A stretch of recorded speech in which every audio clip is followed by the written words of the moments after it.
En medio de un desierto vasto y sin fin, había casas viejas que casi se estaban cayendo a pedazos. Detrás de una de esas casas había un güey tirado, abriendo los ojos, y no entendía ni qué pedo con su situación. Una voz de arriba le avisó que hacía un calorón cabrón. El chavo estaba tirado en el suelo, completamente sacado de onda, su ropa hecha jirones y tenía quemaduras bien grandes en la espalda. La cara de Tom estaba empapada de sudor, el sol le estaba achicharrando el cuerpo. El pobre no tenía ni idea de dónde estaba, y un chorro de pensamientos empezaron a aparecerle en la mente. De repente, su mirada cayó en un edificio y la asistente virtual le dijo que era un baño con una calificación de peligro de 3,5 estrellas. Aunque los baños ya no servían, los mutantes caídos siempre estaban felices de recibir visitantes. Luego, Tom miró hacia el otro lado y la voz le dijo que si se iba por ese camino, se iba a deshidratar a medio camino. El chavo empezó a ver para otro lado y la asistente volvió a decir que lo iban a devorar más rápido. Tom empezó a pensar que esa voz era como una especie de bendición de los viajeros del tiempo. Se dio cuenta de que esos 3 caminos estaban bien peligrosos, así que solo había una salida. Así que el chavo comenzó a levantarse despacito, mientras la voz le decía que le pusiera atención.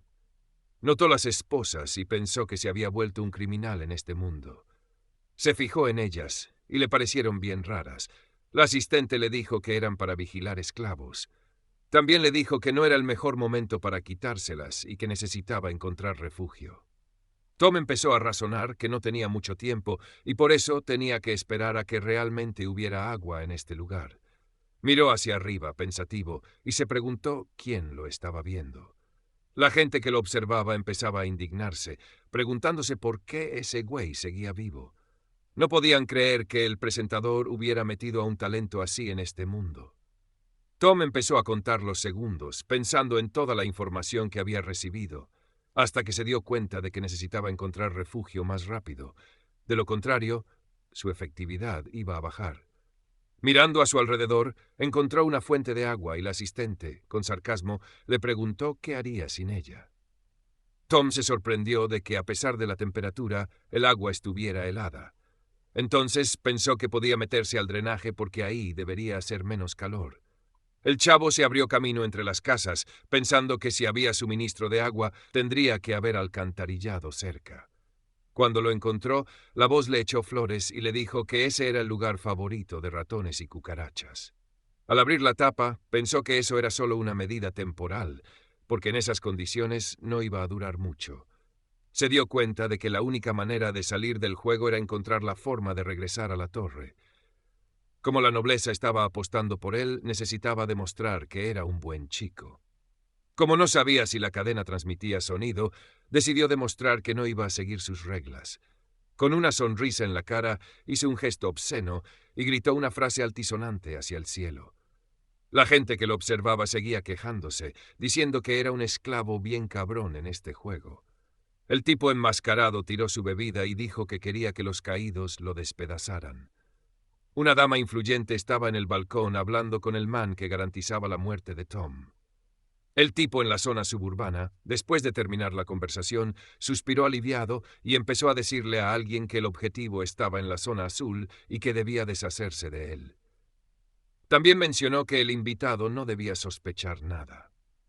El man en armadura indicó que su poder de acompañamiento era de 4º nivel, segunda etapa, pero el otro le empezó a explicar que los caídos en la zona azul eran bien fuertes y que para sobrevivir tenía que controlar sus emociones. Anotó en un papel el número del área donde estaba el objetivo y con cara seria le dijo que recordara que, aunque muriera, Tom debía ser llevado a la tumba con él. El hombre con la armadura se dio la vuelta y se fue en busca de su objetivo, destruir a Tom. La vida previa de Tom había sido bien pesada, siempre había alguien que quería madrearlo. La banda no aguantaba que no mostrara ni una pizca de emoción, y eso los sacaba de quicio. Por alguna razón, Tom era diferente de la gente común. En el trabajo, al mismo tiempo, se burlaban de él y admiraban sus habilidades. Decían que solo un freak podía encontrar a otro freak. En una de las misiones, la policía atrapó a un loco y le pidieron que soltara su arma.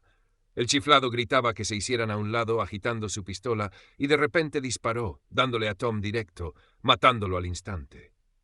La policía atrapó al criminal, mientras el pobre Tom yacía sin vida en el asfalto mojado. Tom se arrodilló y empezó a lavar su rostro destrozado en el agua completamente clara. Vio el reflejo de su antiguo yo y se esforzó por reconocerlo. De pronto, el reflejo de su vida pasada desapareció y la asistente virtual soltó una carcajada, diciéndole que su cara estaba chingona. Tom le preguntó a la voz desde arriba que, si estaba organizando una apuesta, debería controlarlo todo. De repente, escuchó que alguien se acercaba y decidió ir a saludarlo. Como esperaba, empezó a caminar hacia los sonidos y la voz le dijo que seguía caminando sobre el filo de una navaja. El hombre con la armadura apareció por la esquina y la asistente comenzó a darle toda la información que veía sobre él. Advirtió a Tom que ese tipo podría torcerle el cuello fácilmente. Tom pensó que, dado que el drenaje era enredoso, no sería tan fácil para el hombre alcanzarlo. La voz desde arriba no confiaba en las habilidades de Tom y le dijo que moriría de todas maneras, llamándolo amigo con sarcasmo. El hombre con armadura se le acercó y anunció el tan esperado encuentro. Tom se rió y dijo que había usado tiempo indio para llegar tan rápido. Luego, comentó que el hombre seguramente se preguntaba cómo sabía de sus habilidades. El caballero le preguntó si de verdad creía que un esclavo cualquiera del piso bajo podría durar tanto aquí. Con una sonrisa burlona, Tom le dijo que él era la mera inocencia, que había mucha gente que quería verlo muerto, y por eso el jefe había enviado a un caballero para deshacerse de él. El esclavo insignificante que se suponía que moriría fuera de la torre seguía vivo y se burlaba de todos. El caballero se quedó confundido, y Tom siguió diciendo que el jefe lo había mandado a matarlo porque todos estaban esperando que lo despedazaran, pero que en la realidad no sería capaz de quebrarlo. Tom se pararía sobre su cadáver y seguiría mofándose de los aristócratas. En ese momento, el apostador inició un nuevo juego y los jugadores se volvían cada vez más locos. Tom le preguntó al caballero si estaba listo para aceptar su último regalo. De repente, un caído salió disparado desde la oscuridad, y cuando Tom extendió su mano hacia el caballero, el monstruo se lanzó hacia él a toda velocidad, matándolo sin piedad mientras el hombre gritaba de dolor y desesperación. Ambos cayeron al agua, y Tom, con tristeza, comentó que el agua ya no estaba limpia. Quiso agradecer al caído en persona, pero la asistente virtual le sugirió que no lo hiciera, ya que una sola gota de emoción podría atraer al monstruo. El chavo se metió en el agua y dijo que él era un tipo positivo, que no debía ser provocado a sentir emociones negativas. Luego, comenzó a revisar el cuerpo del caballero muerto. Encontró un disco y la voz desde arriba le explicó qué era. El güey empezó a girar el disco y la teleportación comenzó. Tom estaba increíblemente curioso por saber qué pasaría en la torre. Mientras tanto, dos tipos estaban en el cuerpo de inteligencia exterior del 7º cuartel. Uno estaba sentado en la mesa puliendo su espada, choqueado y encabronado porque le habían dado poca información. Otro tipo, sentado en el sillón, se rió fuerte. El hombre que daba la información explicó que no había razón para intimidarlo. El capitán pasó mucho tiempo preguntándole al tipo por información, y Jerry, el güey del sillón, intervino en el diálogo. Después de un largo rato sacándole la info, el comandante dejó ir al tipo. Jerry ofreció llevárselo a su unidad, ya que eran los que estaban cortos de personal. El capitán siguió arreglando su arma y dijo que no quería que lo reclutaran. Jerry bromeó un poco, con una sonrisa en la cara, diciendo que al capitán le caía bien el muchacho. El comandante comenzó a hablar sobre un hombre que reportó la desaparición de un pobre que debía dinero. Jerry se preguntó si esos asuntos internos no eran cosa del cuerpo de corrección.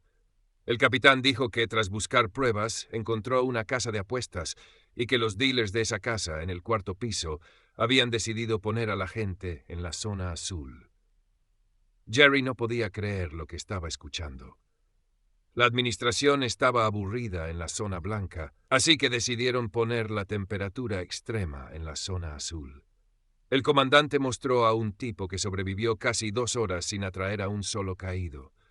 Jerry estaba cada vez más confundido con lo que estaba pasando y por qué el 4º cuerpo no se estaba encargando de eso. El capitán siguió hablando, diciendo que una mujer había llamado para ver si podían salvar a este tipo llamado Tom. El capitán ofreció participar en la búsqueda y rescate de Tom, y claro, Jerry estuvo de acuerdo sin chistar. Se pusieron en marcha de inmediato. Hace 700 años el mundo se fue al carajo. Todo cambió, se volvió un desmadre y los monstruos empezaron a aparecer sin parar. A estos monstruos les dicen caídos. En ese entonces apareció una torre gigante. Nadie sabe por qué o cómo llegó ahí, pero solo dentro de la torre la gente podía vivir y tener esperanzas para el futuro. Con el tiempo la raza humana obtuvo una cosa llamada fuerza acompañante, que les permitió hacerle frente a los caídos. Esa fuerza mejora cañón las habilidades físicas, la velocidad y otros atributos básicos. Cuanto más tiempo pases fuera de la torre, más sube tu nivel de fuerza acompañante. Y no solo las personas, también los objetos fuera de la torre pueden cambiar, evolucionando de formas impredecibles. Si la fuerza acompañante es lo básico para el combate, el talento es una superhabilidad más cabrona. Cuanto mayor sea el talento, más fuerte es. Desafortunadamente, la mayoría de la banda tiene talentos bien limitados, por eso aquellos con talentos superiores a 500 son reclutados por el cuerpo del ejército. Esos tipos son las cartas más pesadas de cada unidad. El logro más grande de Tom fue sobrevivir solo 24 días en la zona azul, fuera de la torre. El cuerpo de corrección de la torre y el cuerpo de inteligencia exterior son estructuras aprobadas por el mandamás, quien vive en el 5º piso. Dado que afuera es mucho más peligroso, muchos se refieren a los servicios de inteligencia como el cuerpo de refugiados. La fuerza acompañante, el talento, puedes conseguirlo todo dejando la torre, pero también te enfrentas a la muerte. Jerry, bien emocionado, entró a la habitación gritando saludos a todo pulmón. Les pidió a unos compas que se largaran y lo dejaran solo con Tom. Los chicos se fueron riendo, diciendo que podían tomarse su tiempo. Jerry se sentó en la silla frente a Tom y fue directo al grano. Tom estuvo de acuerdo, lo que dejó a Jerry bien sacado de onda, pero luego Tom empezó a poner condiciones. No iba a ningún lado, se quedaría en esa habitación. Continuó hablando, y el capitán se sorprendía cada vez más con cada palabra. Jerry no entendía cómo Tom sabía todo, pero el chavo le explicó que, si lo habían traído para interrogarlo, significaba que ellos no sabían ni madre sobre él. Tom siguió soltando más y más información, explicando por qué estaba ahí. A juzgar por la reacción del asistente de Allen, nadie esperaba ver al comandante en ese lugar. Tom habló como si hubiera estado siguiendo al capitán todo el tiempo. Jerry, todavía atónito, intentó reclutarlo para su unidad. El chavo pidió la tabla completa de talentos, ya que solo le habían dado una hoja con talentos por debajo de 700. Tom apenas levantó la cabeza para mirar a Jerry, pero no lo notó, y la puerta estaba abierta de par en par. El capitán corría por los pasillos como si la muerte lo estuviera persiguiendo. De repente, aventó un bonche de papeles sobre la mesa frente a Tom, todo agitado y sin aliento, y empezó a decirle que seguramente no sabía mucho sobre la torre. Tom, tranquilo, le dijo que había perdido la memoria. El capitán se quedó sacado de onda, pensando que eso no podía ser cierto, y luego, como para evitar broncas mayores, llegó a la conclusión de que los secuestradores de Tom probablemente usaron algún método para borrar su memoria a la fuerza. Con cara seria, el capitán aceptó la posibilidad y decidió investigar si de todos los pisos solo había una persona con un talento tan cabrón. Talento 256, sombra definitiva. Era raro, porque hacía un buen rato que no se veía a alguien con un nivel más alto. El capitán no lo terminaba de entender y ofreció sus propias teorías. Hace más de 20 años, un menor despertó una habilidad tan chingona que fue como volar al cielo. Tom levantó la vista y comentó que pensaba que ese morro estaba en mal estado. El capitán respondió que creían que lo había agarrado una organización de los pisos superiores, pero ese caso nunca se investigó y en lugar de eso, intentaron borrar toda la info sobre esa persona. Tom empezó a leer la información sobre ese menor y se dio cuenta de que debía estar conectado con algo importante. Entonces se preguntó qué onda con el lado oculto de su propia personalidad, si realmente valía tan poco. Se quedó pensando un rato en su cuerpo y llegó a la conclusión de que guardaba un montón de secretos. Después de darle vueltas al asunto, Tom preguntó si alguien podía forzar a un talento a cambiar. El capitán habló sobre la individualidad de los talentos. Tom, bien curioso, le empezó a soltar una lluvia de preguntas, una tras otra. Una de ellas fue si era posible tener varios talentos a la vez. El capitán le contestó que para conseguir otro talento tenías que matar a un caído bien fuerte. Tom reflexionó sobre eso y comentó que el ojo de la presa no servía para el combate. De repente, el capitán tosió y le recordó que ya le había sacado la tabla que Tom había pedido, mencionando también el acuerdo que tenían. Tom le devolvió los papeles al capitán y dijo que, de todos modos, iba a elegir la División 7. Cuando le preguntaron por qué, el chavo empezó a explicar todo al detalle. A cada intento de convencerlo para cambiar de división, Tom solo respondía que el capitán había escogido a la chica que inicialmente le había gustado. El capitán de la División 13 se quedó en shock por lo que Tom había dicho. Cuando Tom salió, fue recibido con alegría por la gente de la 7ª División.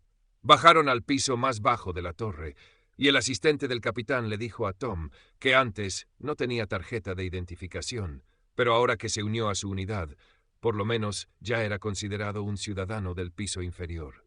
Además, el capitán se encargó de conseguirle una vivienda a Tom, aunque le advirtió que tendría que pagarla. Mientras Tom observaba al capitán, una voz desde arriba le dijo que el tipo se veía como el bot principal de un videojuego. El hombre se giró y dijo que se le había olvidado presentarse. Su nombre era John. La voz desde arriba también mencionó que el capitán tenía algo que interesaba a la gente del 6º piso.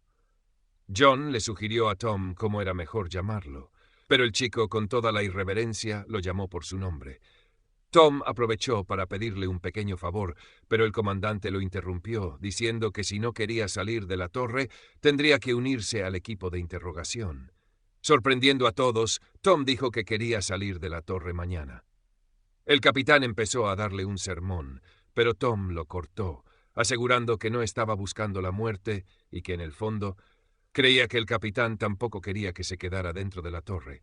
Después de pensarlo, John le dijo que lo esperaría mañana a las 10 de la mañana. De repente, Tom hizo otra pregunta obvia, lo que dejó sorprendidos a los trabajadores del departamento, quienes no entendían cómo podía no saber nada. El elevador terminó su recorrido y el comandante señaló que ahí sería donde Tom viviría. El área debajo del primer piso de la torre era como un puerto para los novatos. Un chavo se acercó a Tom, disculpándose por llegar tarde, y le dijo que ahora iban a dar una vuelta y luego le mostraría dónde estaría su casa. Le explicó que ya habían llevado sus cosas, aunque él había agarrado un par de cosas por su cuenta. Mientras caminaban, el chavo le hablaba de cómo tenían toda la lana y que si algo le gustaba, lo podían conseguir. Pero Tom parecía no estar impresionado. De repente, una morra se unió al grupo y comenzaron a explicarle a Tom los nombres de las calles y lo que se podía comprar en ellas. Detrás de los locales, los vendedores gritaban para llamar la atención. La chica comenzó a quejarse de los vendedores y les gritó de vuelta. La morra caminaba rápido y sugirió quejarse con su capitán. El chavo empezó a gritarle a la chica que se calmara, pero Tom lo interrumpió, diciéndole que mejor se fuera con ella, mientras le lanzaba la bolsa a Tom. Tom se quedó sacado de onda cuando el cuate que lo había llevado se fue corriendo, diciéndole que se las arreglara solo para llegar a su nueva casa y que se despidiera. La voz desde arriba le comentó que había encontrado algo interesante. Caminó un poco más hasta llegar a su destino. Al abrir la puerta de su nueva habitación, vio que estaba vacía, salvo por una nota sobre una mesita de noche y una caja al lado. Intrigado, decidió leer la nota, que hablaba de un objeto dentro de la caja. Este objeto era un dispositivo que, cuando las emociones negativas alcanzaban el nivel 75, activaba una alarma. Tom se puso el brazalete de alarma y lo configuró. Dentro de la caja también había tranquilizantes, según la nota, suprimían las emociones. La voz desde arriba le explicó que esos tranquilizantes podían usarse cuando estuviera cerca de los caídos y que trabajaban bloqueando sus sentidos. Le advirtió que no los usara a menos que fuera estrictamente necesario, pero como Tom nunca seguía las reglas, se inyectó uno directo en el cuello. 5 minutos después no sentía absolutamente nada. Nada le molestaba y tampoco estaba hiperactivo. Era como si sus emociones hubieran desaparecido por completo. Al día siguiente, Tom salió de la torre, listo para enfrentarse al exterior. Mientras la voz seguía explicándole más detalles, él decidió preguntar sobre los Steelies y los tipos que vivían en la cima de la torre, pero la voz no quiso soltar prenda sobre eso. Así que siguió caminando y se topó con un grupo de personas. El primero en acercarse fue un cuate alto y musculoso que se presentó como Den. Un tipo en la multitud comentó que siempre mencionaba su nombre cuando hablaban de un cuate alto. Den se sonrió de medio lado, diciendo que se codeaba con gente influyente y que lo llamaran Sis. Otro chavo jaló a Tom de la chaqueta y se presentó como Jordan, un cuate bajito. Tom le estrechó la mano y le dijo su nombre. Justo en ese momento, una morra de cabello azul empujó a Jordan por el hombro y también se presentó como Chloe, con una sonrisa rápida antes de darle la espalda y agitar su melena mientras se marchaba. Tom, algo desconcertado, preguntó por el hecho de que se suponía que eran 6 en el equipo. El comandante se acercó y le informó que uno de los miembros ya estaba muerto. Luego, el capitán se dio la vuelta y le dijo a sus compañeros que era hora de regresar. Fueron a un lugar especial desde donde saldrían al exterior de la torre. Les desearon suerte antes de partir. Tras algunas indicaciones, usaron el código correcto para identificarse y activaron el portal. La luz era tan brillante que no se podía ver nada del entorno. Cuando el resplandor se desvaneció, estaban frente a un edificio bastante abandonado. Jack, uno de los del grupo, comentó que parecía un hospital psiquiátrico. La voz del asistente virtual le dijo a Tom que si no lograba entrar a ese hospital le sería complicado realizar investigaciones, pero aún así no le recomendaba ir. Había un secreto adentro que solo Tom podía resolver, lo que le dio un extra de motivación al chavo. Den, con su característico entusiasmo, comentó que el hospital psiquiátrico tenía un nombre raro y sugirió que entraran para ver qué había. El capitán revisó la información de la temperatura y dijo que, aunque estaba normal, no podían descartar cambios rápidos. Chloe, con una mirada inquieta, señaló que no había ni pasto ni minerales alrededor, lo que significaba que no estaban muy lejos de la ciudad. Detrás de ellos solo había árboles y una carretera vieja. Con una sonrisa ansiosa, Den dijo que en ese caso debían entrar, porque no había otra opción. Tom les advirtió que fueran con mucho cuidado y que no se apresuraran, pero Jack, con una actitud burlona, le respondió que si tenía miedo mejor regresara y que no los arrastrara atrayendo a los caídos. El capitán decidió cortar la discusión diciendo que él iría primero. Extendió su mano lentamente hacia la reja, mientras Jack observaba con atención. Entraron y comenzaron a explorar el lugar. Se trataba de un hospital con 4 edificios médicos, cada uno con 19 pisos. Den, siempre curioso, preguntó por dónde debían empezar. Tom observó y comentó que probablemente solo podrían entrar a uno de los edificios. A excepción del primer edificio, los pisos bajos de los otros no tenían entradas, y si querían acceder al segundo edificio, tendrían que llegar hasta el piso 19 y cruzar un corredor aéreo. El equipo empezó a darse cuenta de que lo que decía Tom tenía sentido. Den dijo que la situación se sentía incómoda, y Tom afirmó que si algo iba en contra del sentido común, debía haber una razón oculta. George, visiblemente nervioso, le dijo al capitán que había sentido la presencia de 17 espíritus malignos en ese edificio y que estaba muerto de miedo. El comandante, sin perder la calma, interrumpió la conversación y les ordenó que estuvieran alerta, porque iban a entrar.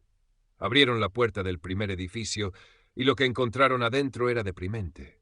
Parecía que el hospital había sido abandonado hace mucho tiempo. Tom miró las paredes y vio manchas de sangre de un color rojo oscuro, lo que significaba que alguien había estado allí recientemente. Preguntó al asistente si veía algo raro, a lo que éste respondió que no estaba loco y no sabía qué simbolizaban esas manchas. Sin embargo, la voz desde arriba intervino, diciendo que esas manchas de sangre se habían dejado hacía apenas 2 días. Den le preguntó al capitán si iban a revisar cada habitación una por una. El capitán, con una mirada seria, volteó hacia Tom, quien le dijo que al examinar una por una podrían olvidar información importante. No obstante, lo más importante y profundo estaba en el cuarto edificio. Tom bajó la cabeza con desdén y dijo que solo iba a explicar una vez y que la próxima solo debían confiar en sus palabras. De repente, lo interrumpieron, pero el capitán inmediatamente le indicó que siguiera. Tom comenzó a explicar que el hospital constaba de 4 edificios y que solo el primero tenía una entrada, lo cual significaba que lo más secreto se encontraba en el cuarto edificio. Durante ese tiempo, un paciente con cualquier enfermedad podía elegir su próximo cuerpo para la reencarnación. El capitán, pensativo, comentó que si se analizaba lógicamente, el lugar se parecía más a una prisión que a un hospital. Tom asintió y dijo que si un prisionero tiene solo una salida, es fácil de controlar. Den, siempre rápido para agregar algo, comentó que, dado que pensaban que era una prisión, el cuarto edificio, siendo el más lejano, debía ser el lugar más secreto de todo el hospital. De repente, el amigo de Jordan llamó al capitán, aterrorizado, diciendo que el elevador se había movido solo. El capitán gritó para que todos estuvieran en guardia y se prepararan para la batalla. El chico, con una sonrisa nerviosa, exclamó que parecía que no tendrían que subir las escaleras después de todo. Tom, sin dejar de observar, le hizo una pregunta al capitán. Si nadie había vivido fuera de la torre durante años, ¿cómo era posible que algunos objetos aún existieran? El capitán, con calma, respondió que, aunque hubiera pasado tanto tiempo, algunos objetos podían activarse por sí mismos. Las reglas fuera de la torre eran muy extrañas. Tom reflexionó que un fenómeno inexplicable se consideraba una regla en ese lugar. El elevador llegó al primer piso, y todo el equipo se preparó para la batalla. De repente, una luz roja comenzó a brillar desde el interior del elevador, y todos se quedaron congelados en anticipación. Un caído salió del elevador, vestido con la ropa del hospital psiquiátrico. Sin perder tiempo, el monstruo los atacó, y el capitán ordenó a la escuadra retroceder. John, sin pensarlo dos veces, sacó su espada y partió al caído en dos. Tom, con los ojos muy abiertos, observó en shock cómo las habilidades del capitán se activaban al instante. El arma del capitán brillaba con un poder que Tom apenas podía entender. El nivel de Gillen era 19 en el momento en que tocó al caído. Esto redujo su defensa y aumentó la posibilidad de golpear su punto débil. Sin embargo, la efectividad de su arma también dependía de su habilidad como espadachín. En una pelea contra un caído de nivel medio de mutación, todo recaía en la destreza del combatiente. Tras derrotar al caído, el capitán ordenó al equipo que subiera al piso 19. Tom, curioso, se acercó al caído moribundo para examinarlo, desafiando el peligro. Su asistente virtual le explicó que los caídos de segundo nivel de mutación tenían una vaga similitud con los humanos. Mientras inspeccionaba al monstruo, Tom comenzó a desvestirlo, pero una voz desde arriba le advirtió que no lo hiciera, alegando que era demasiado. De repente, entre la ropa ensangrentada del caído, Tom encontró una página de un diario, vieja y manchada de sangre, con esquinas rasgadas y arrugadas. Al ver el año escrito, Tom quedó intrigado por cuánto tiempo había pasado. El hallazgo indicaba que muchos objetos, como ese pedazo de diario, habían sobrevivido sin ser destruidos en 700 años.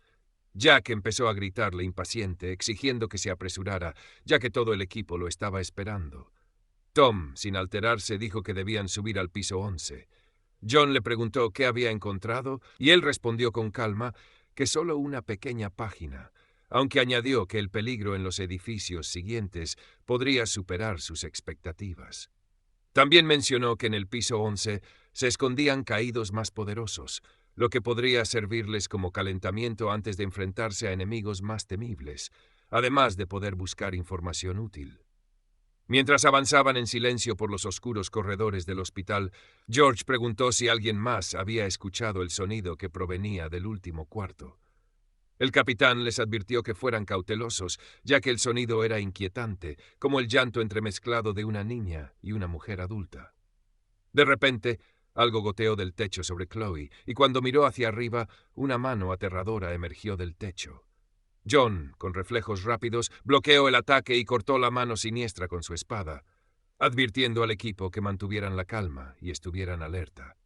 Las manos comenzaron a salir de todas partes, paredes, techo, suelo. La asistente virtual de Tom le explicó que alguien en el equipo se había alterado emocionalmente, llamando así a los caídos. John, fastidiado por la situación, exclamó ¿por qué había tantas manos repugnantes? Y dijo en tono sarcástico que no quería jugar con esos tentáculos.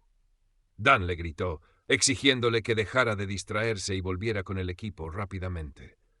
El capitán demostró su habilidad nuevamente, destruyendo todas las manos con una maestría impresionante. Mientras tanto, la asistente virtual bromeaba con Tom, insinuando que si tuviera las habilidades del capitán, ya habría una multitud de chicas a su alrededor. Tom, tranquilo y pensativo, parecía estar en otra sintonía. Ninguna mano lo había atacado, lo que no pasó desapercibido para el equipo. Y especialmente para Jack, quien, indignado, seguía reclamando que no había sido atacado.